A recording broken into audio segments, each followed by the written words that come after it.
É contigo, Regina. Obrigada, Marcos. Tenho que agradecer muito esse convite e agradecer as pessoas que vieram, né? Muito obrigada, amigas, amigos, por estarem aqui e me ouvindo.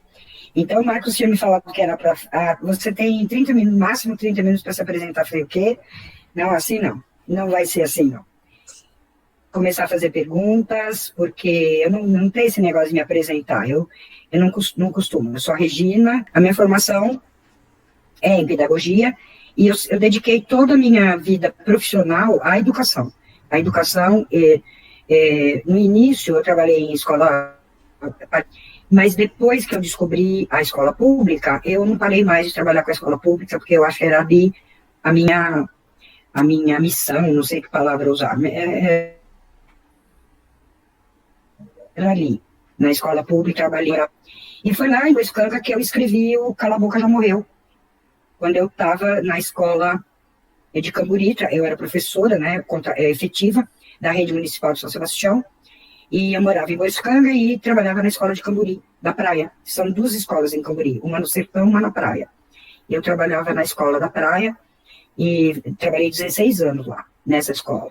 E durante esse período é que eu fiz o curso Fazer a Ponte, com o José Pacheco lá em Portugal, ele ainda morava em Portugal naquela época. Fiz o curso Fazer a Ponte em 2005, e a partir de 2006 eu comecei a prática pedagógica, da Escola da Ponte, as influências dos professores, que a gente trocava naquela época, não tinha Meet, a gente conversava pelo e-mail dos Românticos Conspiradores, que depois se tornou o e-mail dos Românticos Conspiradores. Então, inspirada nisso, eu comecei a desenvolver essa prática que eu exponho aqui no livro. Eu escrevi esse livro entre 2006 e 2009. Eu ainda era professora, eu me aposentei em 2015, né, foi o último ano, como professora, lá na Escola de Camburi. E aí foi publicado em 2012.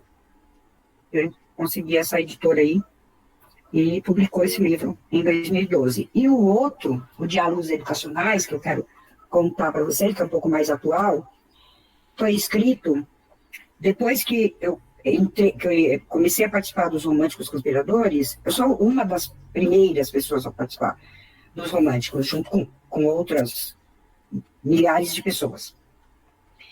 Mas a gente criou a Carta de Princípios dos Românticos em 2008. O Brasil inteiro assinou essa Carta de Princípios dos Românticos. E na Carta de Princípios, a gente tem algumas dicas de como a gente pode aplicar isso na pedagogia, nas conferências. Lógico, hoje dedicam sua vida à escola particular. Alguns até fundaram escolas e tal. Mas a maioria dos românticos prefere atuar na área pública. E um dia, que é uma das fundadoras também, junto com José Pacheco, nos convidou, através do e-mail, ainda era via e-mail, que cada um escrevesse sobre como está fazendo a prática de um dos princípios. Então, são 6 princípios, e eu escrevi sobre respeito à diversidade. E também as singularidades. Eu escrevi 2 textos que a Carla aproveitou nesse livro aqui. Então, outros autores, como Helena Singer, Guga Doria, Alan Dubner, Regina Pondek, que são todos românticos que aplicaram os princípios da Carta nas suas práticas. Então, resumidamente, é isso. Então, está aberto para as perguntas. O que vocês querem saber? Eu tinha até preparado um roteiro, Regina, e eu costumo sempre olhar no meu roteiro. E hoje não sei o que aconteceu, que eu pulei ele, logo agora no começo, e eu esqueci de te apresentar, né? Então, antes... Quem tá aí já me conhece. Faltando uns 10 minutinhos para a gente entrar, eu avisei a Regina, né, que já estava aqui, aí ela entrou, eu falei, Regina, não montei uma apresentação sua. Ela falou, marca aí uma coisa. Aí marquei, aí, né, o que marcamos foi uma pedagoga e escritora incansável por uma educação pública e integral do ser humano. Regina. E com essa... Eu queria que você comentasse um pouco sobre o livro, sim, né, porque lançou essa curiosidade. e que são pensamentos atuais, com certeza divergem de alguns que estão no Cala a Boca Já Morreu, ou que complementam. Uhum. E eu acho que tem uma leitura, uma pergunta aí ímpar, que a gente não pode deixar escapar. Como que você encontrou a leitura e como depois se desdobrou nesse processo de escrever? De onde veio essa coisa toda? É uma história meio longa, né? Porque a minha infância foi permeada de livros. Na nossa casa, da Rua Caraíbas, eu nasci nessa casa, lá na Vila Pompeia, e onde havia uma garagem de automóvel, meu pai fez uma sala de estudos. Nós somos nós somos em 6 filhos, eu sou a 4ª filha dessa renca, e aí meu pai construiu, ele usou o espaço que era da garagem, estacionava o carro em outro lugar, e ele usou aquele espaço para construir de estudos. Uma das paredes, essa mais ou menos, tipo, mais ou menos. E a parede, que era de 4 metros, era do teto até o chão, uma biblioteca. E as mesas de estudo, né, que ficavam do lado. Então, eu sempre gostei muito de ler. Gostei muito de ler.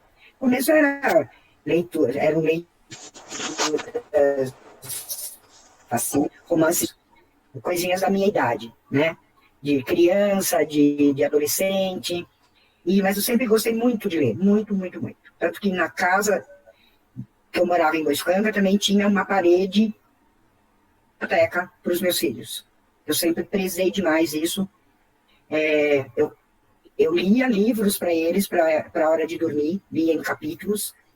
Nós íamos os 4 para a cama deles, né?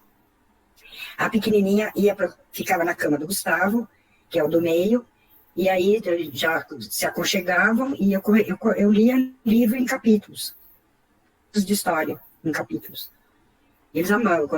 Depois todo mundo dormia, eu parava e levava a Júlia para a cama dela, que era em outro dormitório.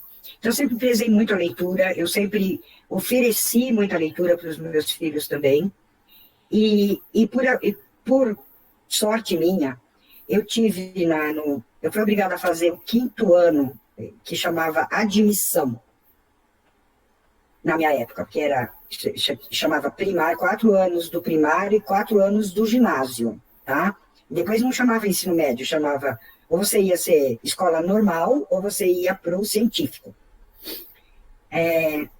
E eu não sei, eu era meio ruim de aluna, eu nunca fui uma boa aluna, sempre tirava nota muito raspando. E as freiras acharam que era melhor eu fazer o tal da admissão, que antigamente seria o 5º ano hoje, que era um intermediário entre o primário e o ginásio.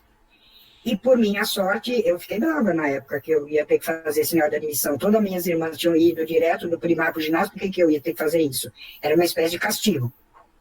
Só que eu fui muito sortuda, porque ao fazer, tinha uma professora de língua portuguesa que era sensacional, Dona Silde, eu nunca mais vou esquecer o nome dela.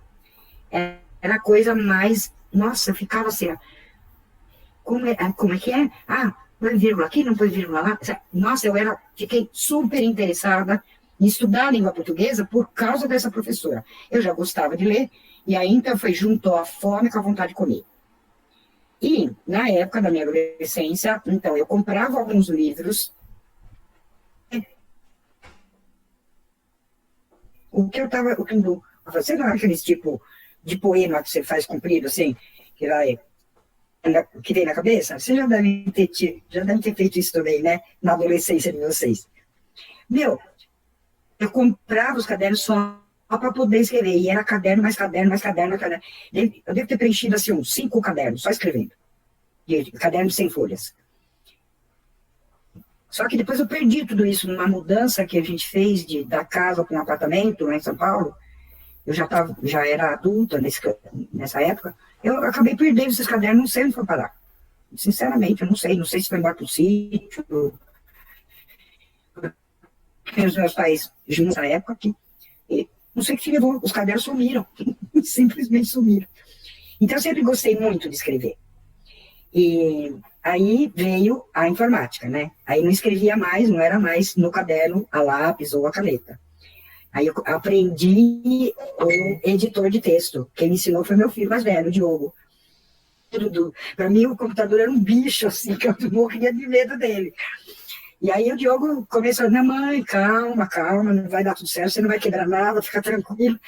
E aí ele me ensinou a usar o editor de texto. E, nossa, nunca mais eu parei de escrever. Nunca mais. Eu escrevo até hoje, escrevo muito, ainda hoje. Mas então quer dizer que a gente perdeu uma antologia da Regina. Perdeu. Olha que merda. Uma merda. Olha, Nossa, seria mesmo. uma boa. Mas Eu não sei. E ela tinha coisa escrita muito legal, viu? Eu cheguei a escrever letra de música.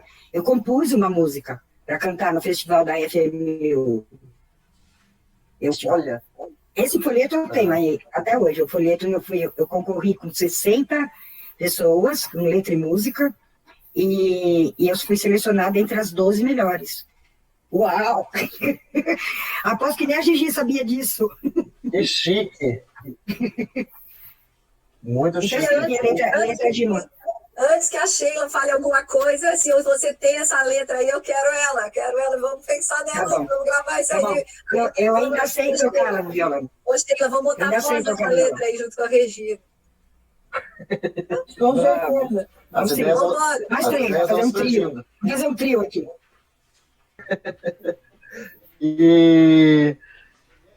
E nessa de escrever e ler, Regina, de onde veio essa coisa de escrever sobre pedagogia? Sei que era ali a sua vivência, sei que eram seus pensamentos, e eu garanto que eram pensamentos que divergiam de muitos que estavam ali do seu lado. Eu não sei se todos que estão aqui conseguiram ler o livro, mas tem aqui na biblioteca para quem quiser também, está por aqui. Você deixa ali bem certo no começo do livro de que são pensamentos um pouco singulares, né? E aí você usa ali de autores para poder falar, para ter esse embasamento. E aí você fala sobre essa coragem de escrever sobre essa pedagogia que seja libertadora, que seja revolucionária, que seja integral, que seja uma pedagogia do que você quiser chamar. Comenta um pouco sobre isso, Regina. Mas eu sempre fui muito rebelde, entendeu? Então, me convidaram para ir trabalhar nessa escola Quaquá. E, para poder trabalhar nessa escola Quaquá, eu fui obrigada a fazer a especialização em pré-primário. Na época, como professora, eu não podia dar aula. Hoje o pedagogo pode, né?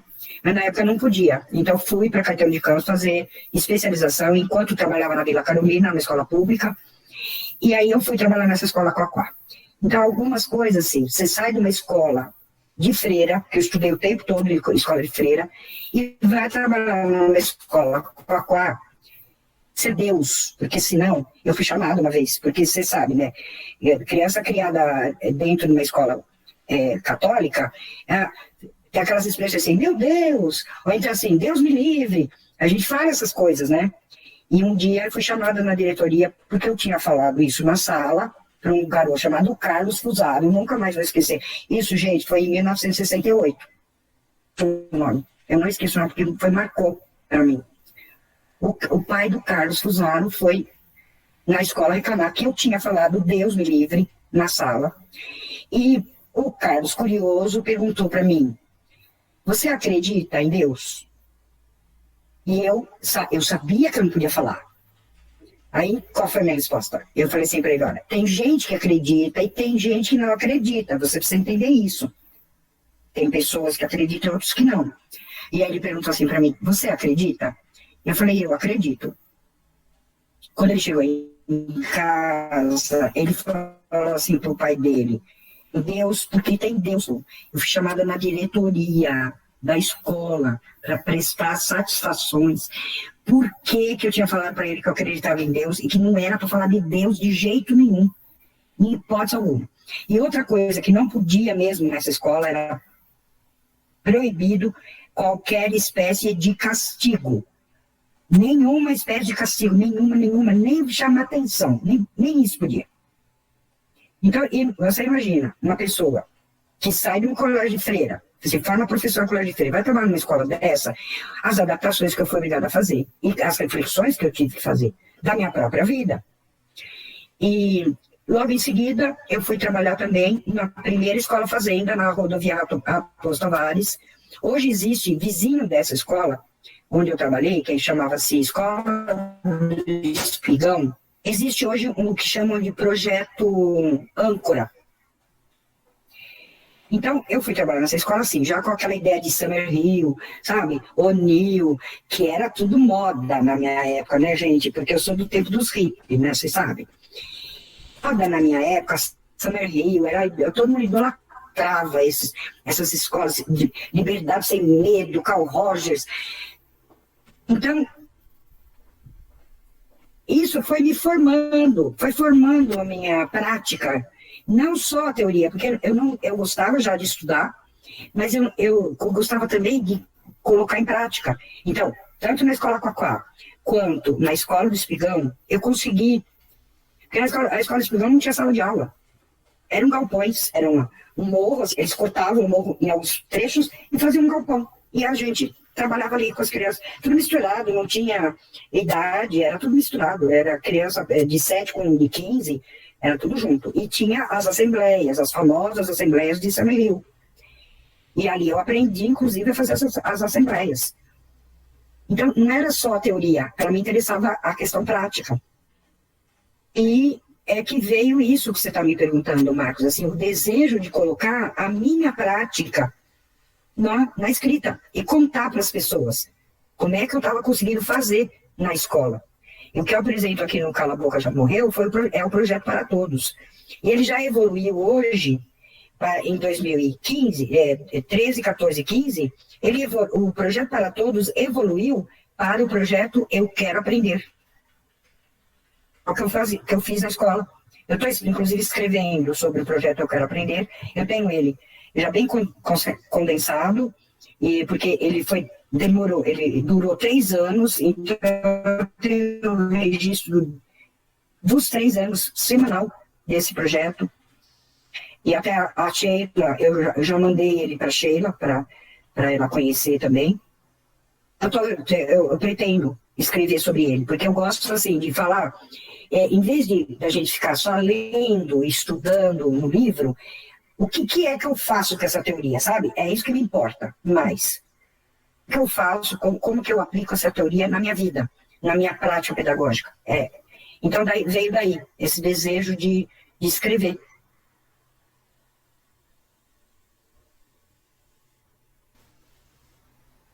Seu microfone está fechado. Mais de 1 ano de pandemia e ainda não aprendi a usar o microfone. Também do Lalau aí. Lalau. Maria Márcia. Rosângela qual? Rosângela Pereira? Quem que é? Quem que tá aí? Deixa eu abrir aqui os 20 que estão participando. Eu sou Rosângela, mas eu não sou Pereira. Porque eu sou Ribeiro. Tá. Cecília, Cláudia Carvalho, Daiane, Heloíse, Evandro, Fátima, Gigi, HG, Marcos Reis Lima, Maria Márcia lá de Boiscanga. Beijo, Márcia. Olha, eu sou a Rosângela, amiga da Sheila. Ai, Rô, você tá aí? Faz tempo. Ela trabalha comigo na escola da prefeitura e participa das mirandas também. Legal. Estou apaixonada por essa mulher. Ai, eu quero aprender com você. Que belezinha. Legal, Rosângela. Quando eu crescer, eu vou ficar igualzinha. Eu gostaria muito. Vamos sim. Vamos junto.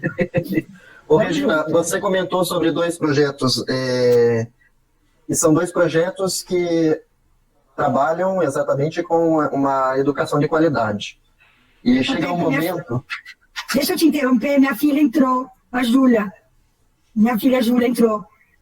Juju! Seja bem-vinda, Júlia. Júlia Soares, linda, minha filha maravilhosa. Que eu amo demais, nossa. Pode perguntar, volta, por favor, volta, que a hora que eu vi o nome dela, eu saí do ar. Não, tudo bem, tudo bem. E aí você começa a falar, né, em um dos ensaios no livro, sobre o que você entende por educação de qualidade, e o que você espera, e o que você sonha por uma educação de qualidade, assim como muitos milhares neste vasto país, como você bem mencionou. A minha pergunta, Regina, ela vai no sentido de em que condição está o seu sonho hoje, em plena pandemia? Tá. As professoras também aqui que participam, que estão mais na prática, né, como a Sheila mencionou no começo, de agora nessa pandemia, tendo que ir para a aula fechada numa sala, mesmo com poucas pessoas, ainda tem que sair de casa, né? Toda uma situação. Em que pé fica essa educação de qualidade? Então, eu não acho que a educação está sendo feita, eu converso isso bastante com a Sheila, inclusive, a gente troca muita figurinha nesse sentido. Eu não acho que a educação que está sendo realizada nas escolas públicas hoje é uma educação de qualidade.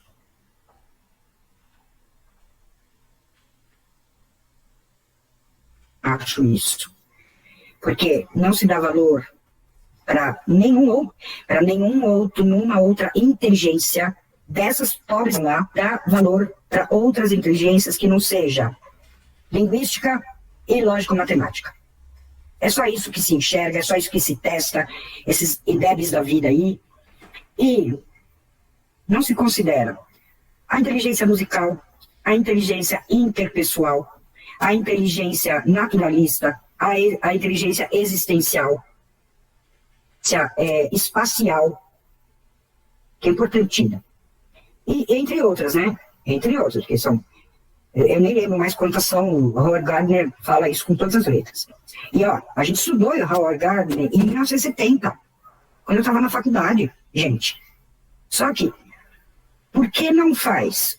Sabe? Então, a minha preocupação sempre foi de tratar, por isso que eu chamo de educação do ser humano integral.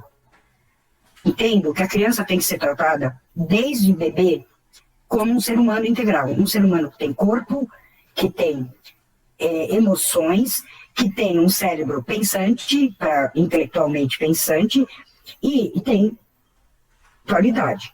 Então, eu entendo o ser humano integral desse jeito. Então, quando a gente vai para a escola, pode ser que na nossa família até a gente tenha sido tratado até que a gente foi para a escola. Integral. Mas quando chega na escola, o que a escola valorizou? Você aprender a ler, aprender a escrever, a calcular, história, geografia, ciências. Ninguém perguntou para você, você está feliz? Você é uma pessoa alegre? Você está triste hoje? Por que você está triste hoje?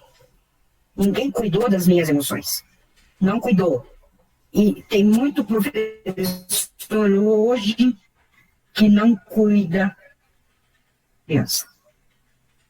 A criança vai para a escola emocionalmente por muitas situações sociais, inclusive, e eu penso que não sabe que dá a impressão assim, ou que o próprio professor, como ele não foi tratado dessa forma, ele também não sabe tratar a criança emocionalmente. Então, fica naquele aspecto intelectual e não liga para que o que nós estamos fazendo ali na escola é aprender a conviver.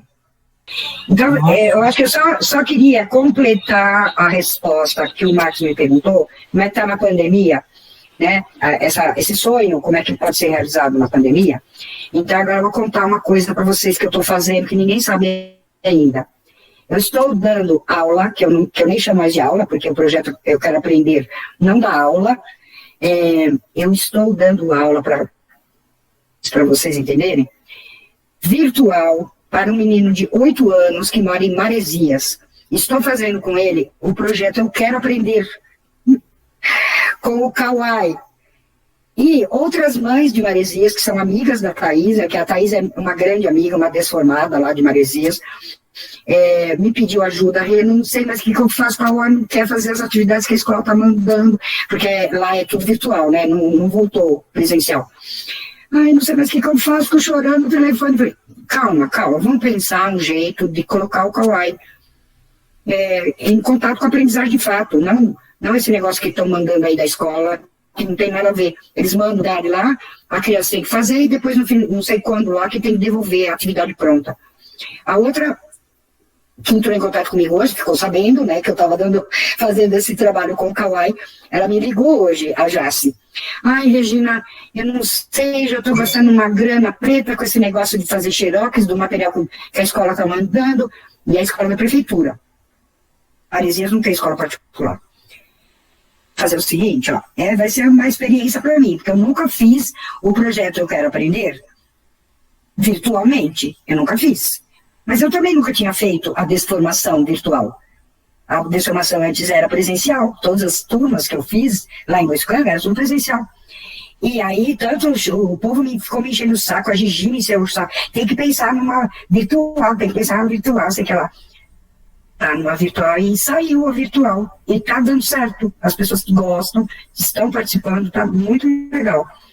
E agora estamos em fase experimental com o projeto Eu Quero Aprender, com o Kawai, e agora parece que a turminha vai aumentar. Para a próxima semana, eu não sei, tudo experimental. Falei, já assim, é tudo experimental, porque eu nunca fiz isso no virtual, sempre fiz no presencial, então a gente tem que fazer uma experiência. Então, vai acontecer, essa educação que eu sonho, ela está acontecendo no virtual. A gente vai começar, talvez eu vá pagar o Meet para poder gravar os encontros e depois passar para os professores verem que é possível fazer uma educação diferente, é possível, acredite, confie, seja autônomo.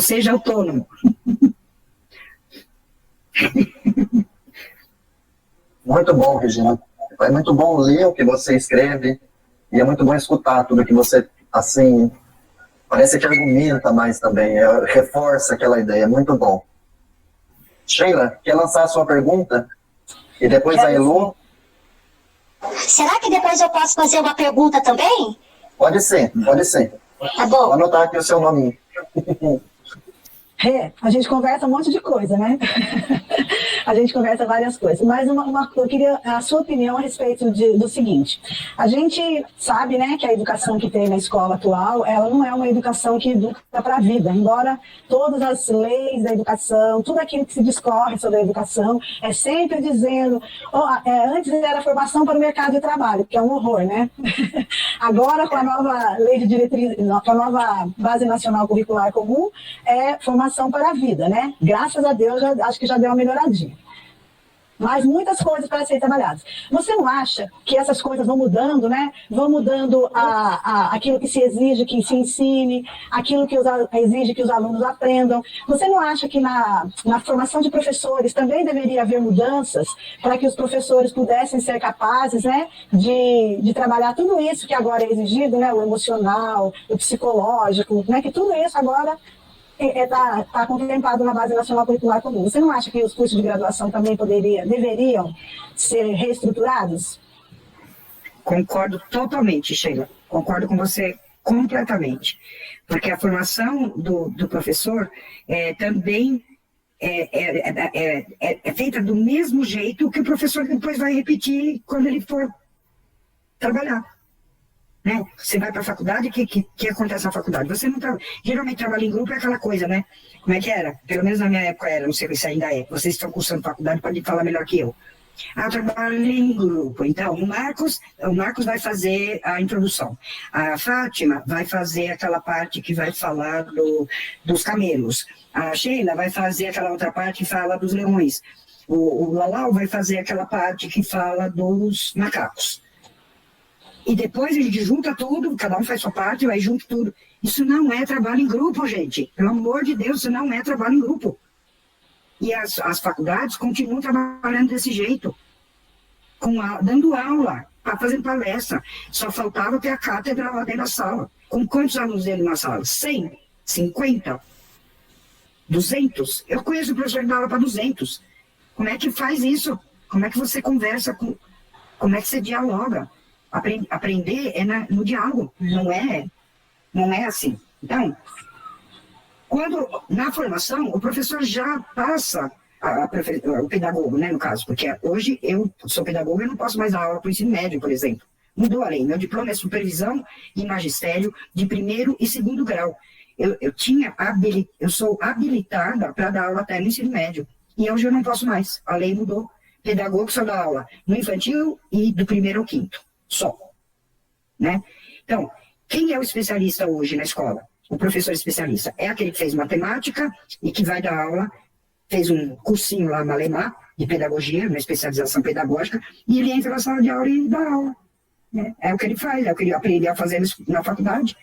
Então, mesmo os cursos de formação para os pedagogos, eles continuam, para os pedagogos, continua naquela mesma martelada do século passado. Então, como é que você quer mudar o comportamento de uma professora na sala de aula se você não prepara ela para essa sala, para atuar dessa forma? É o que a gente fala, formação de professor, daí eles ficam aqueles cursinhos, né, gente? É uma coisa ridícula. A gente já sabe tudo aqui, né? Inclusive, porque é o que eu acabei de dizer um pouco antes. Não adianta você saber todos os teóricos de cor e salteado. Não adianta. Eu estudei Piaget, eu estudei Paulo Freire. Quem disse que a escola aplica Paulo Freire? Aonde você já viu uma escola onde o Paulo Freire é estudado para ser colocado em prática? Essa escola existe? Eu não conheço. Desculpe.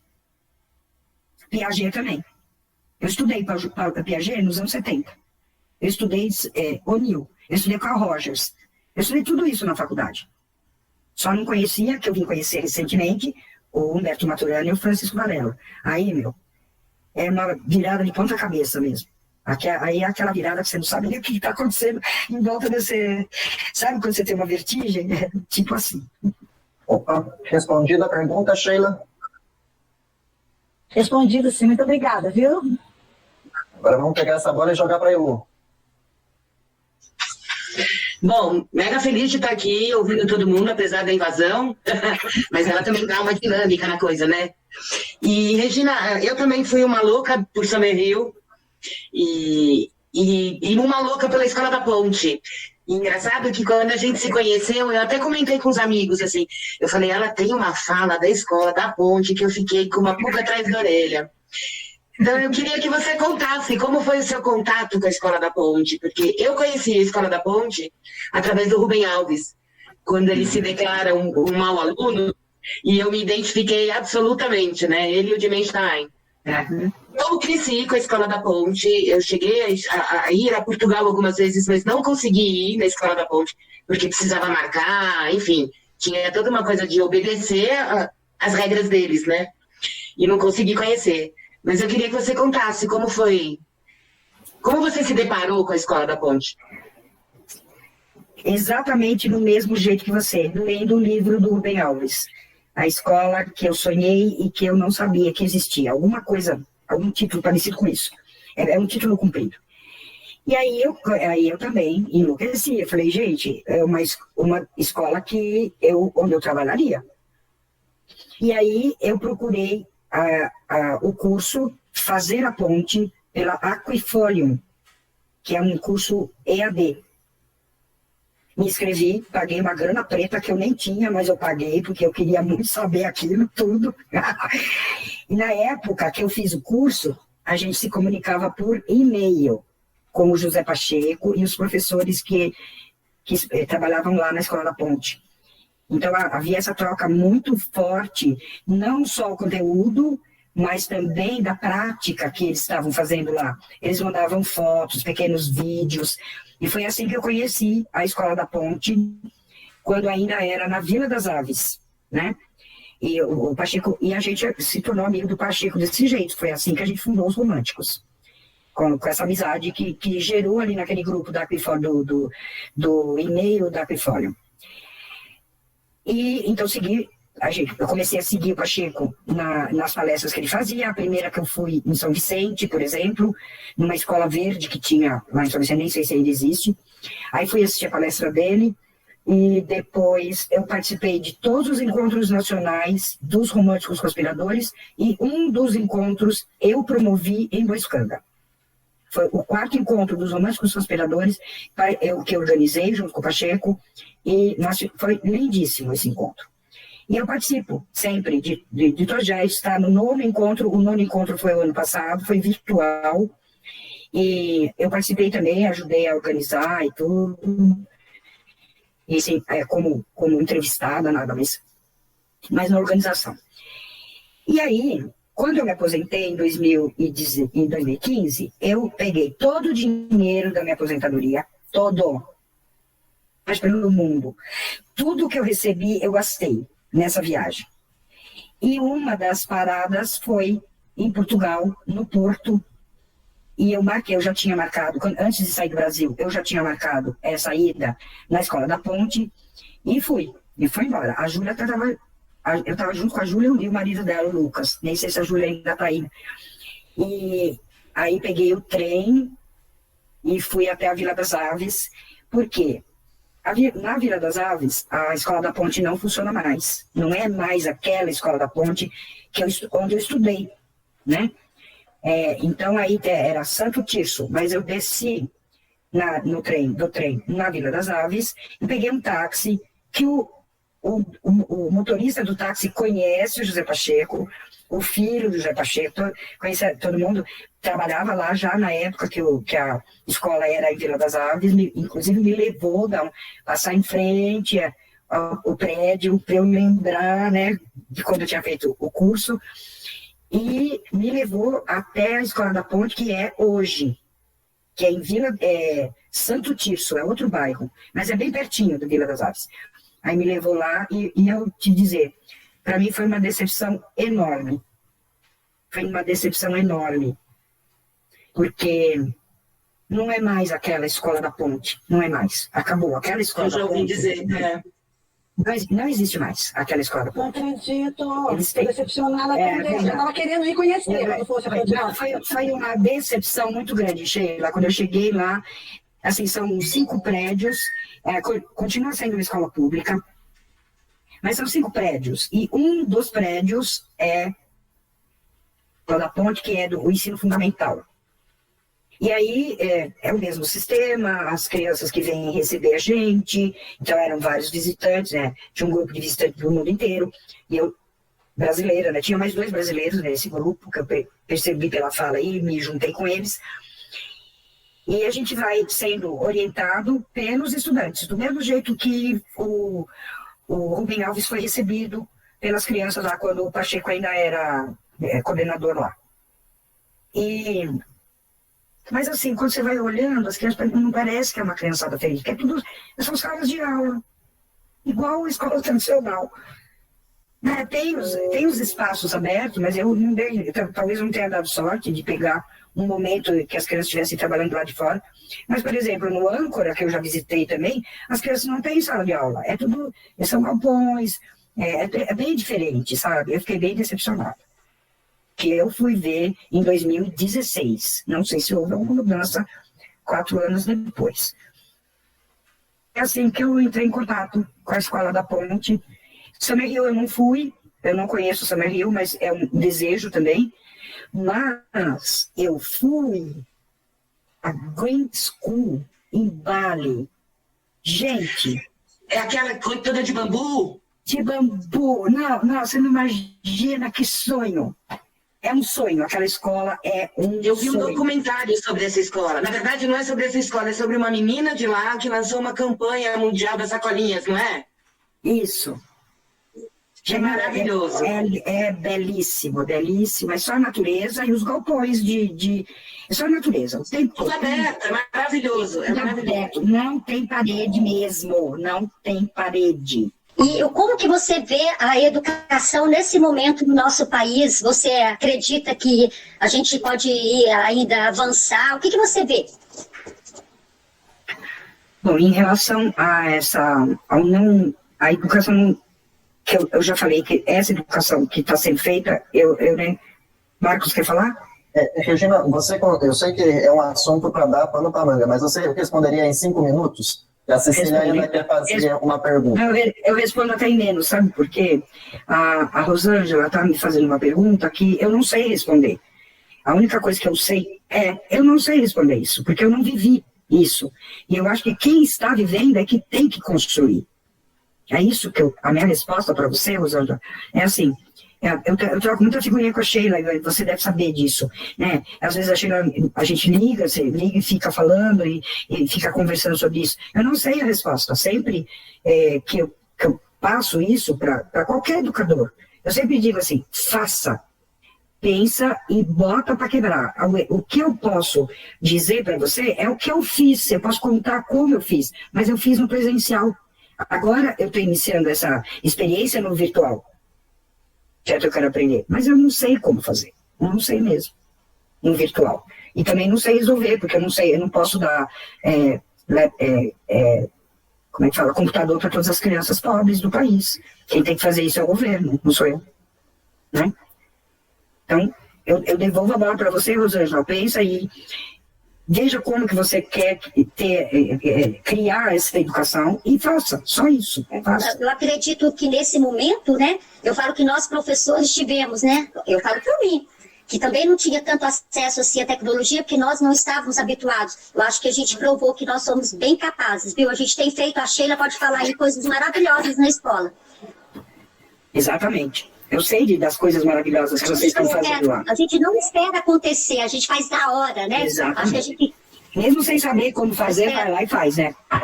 Enfrentamos. Isso mesmo, é isso mesmo. Regina, obrigada, sim. Você é sua seguidora. Delícia, obrigada, Rosângela. Um abraço. Um abraço. O discípulo da Regina. Muito chique. Cecília. Obrigada. E a Sheila também já é. Cecília. Rê, eu queria saber como você vê a diferença. Você que foi da turma que fez curso normal, como você vê a diferença da formação do professor daquela época para cá? Porque na pedagogia é tudo muito teórico. Você acha que aquela quantidade absurda de prática que a gente tinha não faz falta? Sem dúvida, Cecília. Totalmente concordo com você. Faz uma falta danada. E essa comparação que você faz, assim, do estágio, né, que a gente fazia na época e as matérias, era tudo muito mais, como é que fala? Como é que eu digo isso? Era mais sincero, não sei se é mais profundo. Talvez a palavra mais certa seja essa, mais profundo. Hoje as coisas estão muito superficiais, sabe? Eu li um texto do fulano. Não, minha filha, vai lá e lê o livro inteiro, entendeu? Para saber tudo, para você tentar colocar em prática. Eu assisti um vídeo de não sei o quê. Então tá tudo muito superficial. E na nossa época, que a gente fez o ensino médio para ser professora, a gente estudava o livro inteiro daquele teórico, discutia aquele teórico. Mesmo na faculdade de pedagogia. Discutia e depois ia para o estágio ver como é que ia praticar aquilo. E eu dei muita sorte também, porque quando eu fui fazer o curso de pedagogia, eu dava aula de manhã numa escola, na Quaquá, à tarde eu dava aula no Pueridomus, e à noite eu ia para a escola, eu ia para a faculdade. Então, eu já absorvia do teórico e já colocava em prática.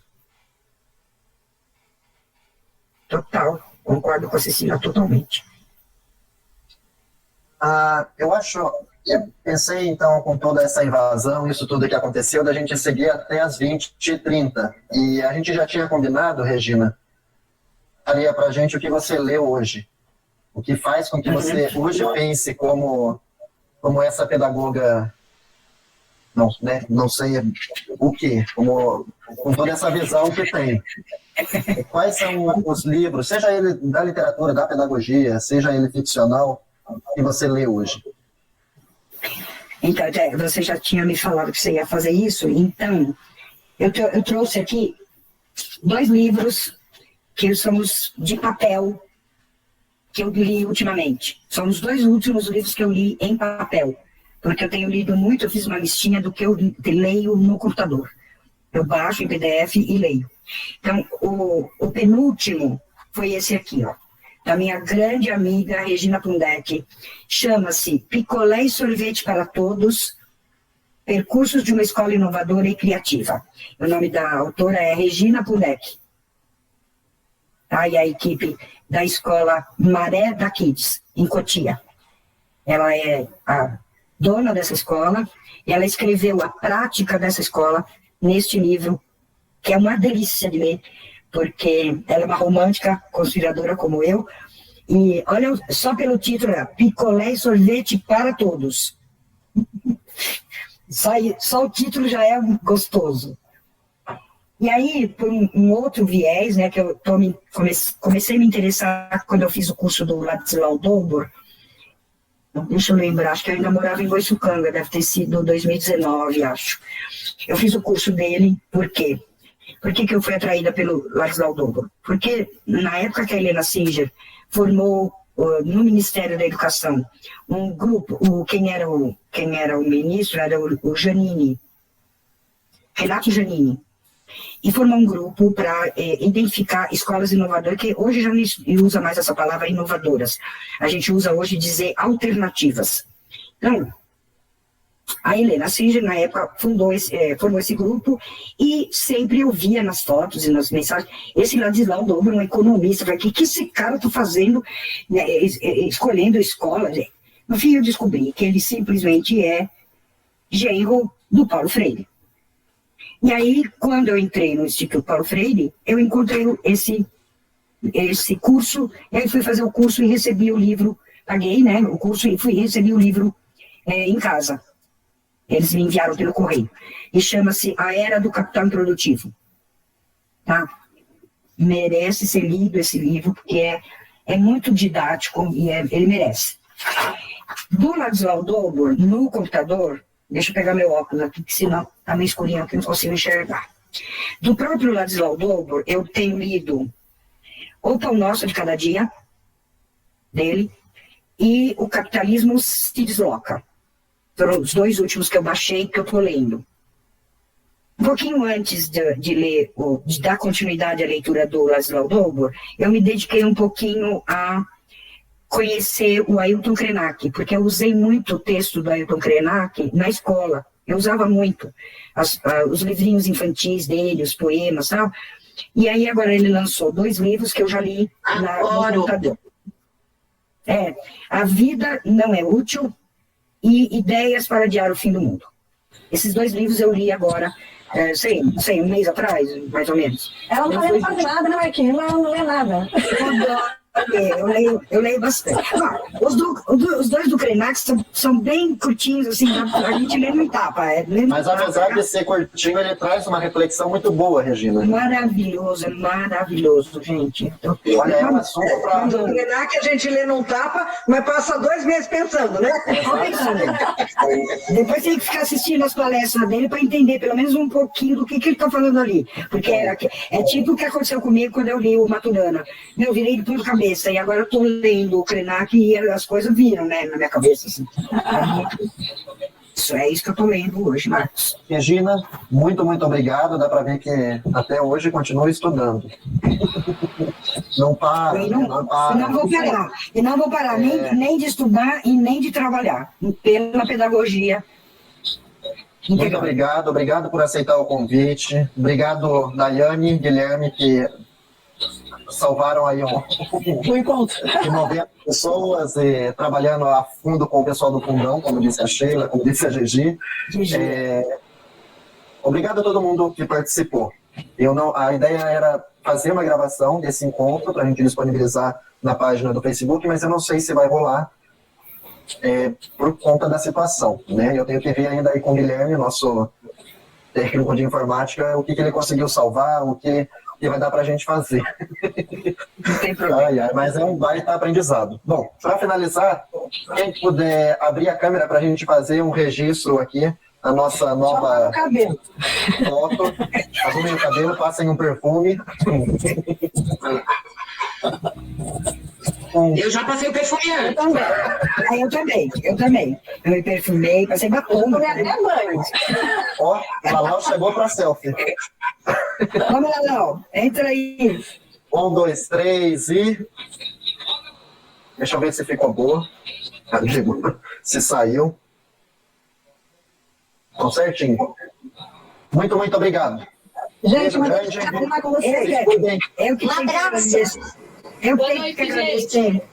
Obrigada, Regina. Muito obrigada. Tchau, Elô, Lalau, todo mundo. Fátima, Cecília. Muito amor pra vocês. Tchau, Rê.